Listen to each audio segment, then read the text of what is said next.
Ça s'entend. Nous allons donc vous le donner verbalement, mais un seul le livre, deux seuls les deux. Ferraria de Nicolas Bourbon.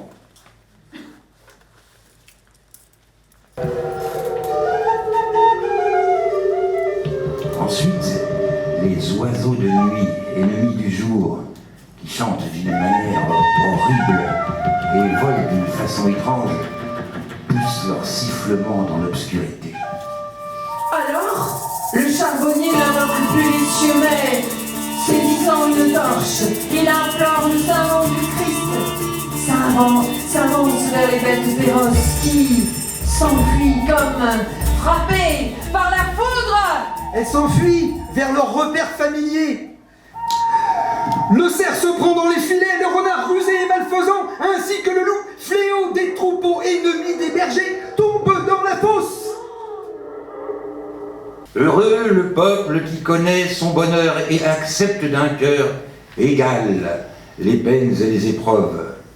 Combien sont plus heureux ceux qui ne sont pas poussés au brigandage par la soif d'argent. Ces gens cupides méritent tous les châtiments de l'enfer. Ils trouvent leur plaisir dans les rapines. Ils nous poussent à suivre des instincts animaux.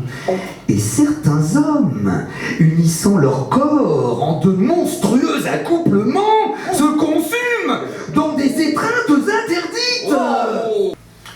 Au bout de 7 jours, la cuisson du charbon est achevée.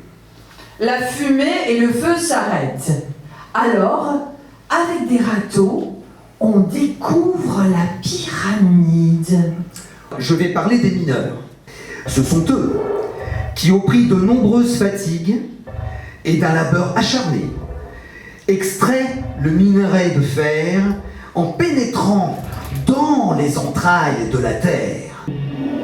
C'est au bord de la rivière Barse, aux ondes agitées, que se trouve cette masse énorme, carrée, construite en pierre brute.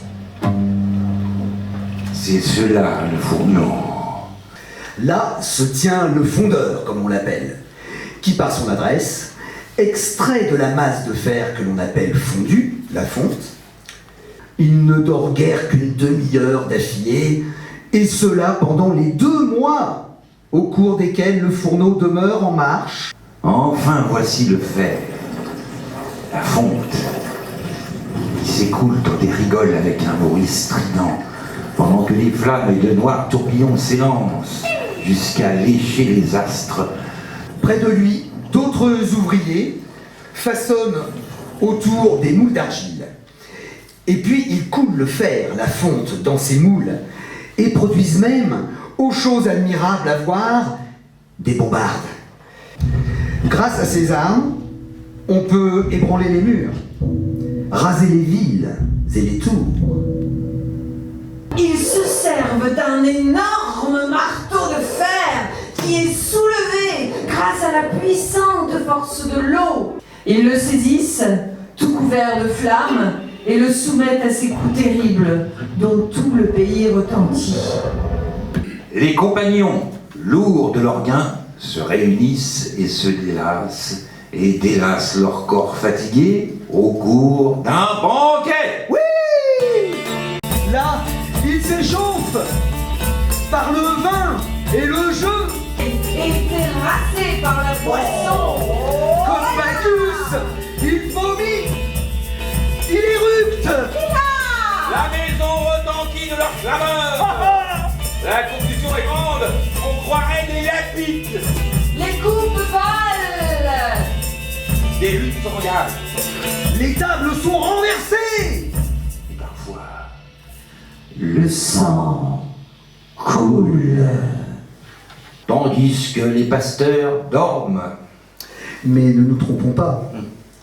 Je ne veux pas dire que leur avidité soit aussi en sommeil, car elle les pousse à augmenter leur fortune et à défendre les impostures qui sont à la base de ces fortunes, et à faire tomber dans ces filets le pauvre peuple, et à en faire les victimes de leurs sornettes et de leurs mensonges. Ô malheureux Bourbon, né sous une mauvaise étoile, pourquoi ne pas te détourner de toutes ces choses et ne t'intéresser, pauvre fou, qu'aux œuvres humaines, afin de devenir riche, riche comme Hippocrate, vivre à l'abri des soucis et briller avec de beaux vêtements. Oh, malheureux enfant! L'ombre des séductions du monde conduit à la dérive et entraîne vers de folles illusions. Vous donc, Jeunes gens, Accordez votre indulgence à Bourbon.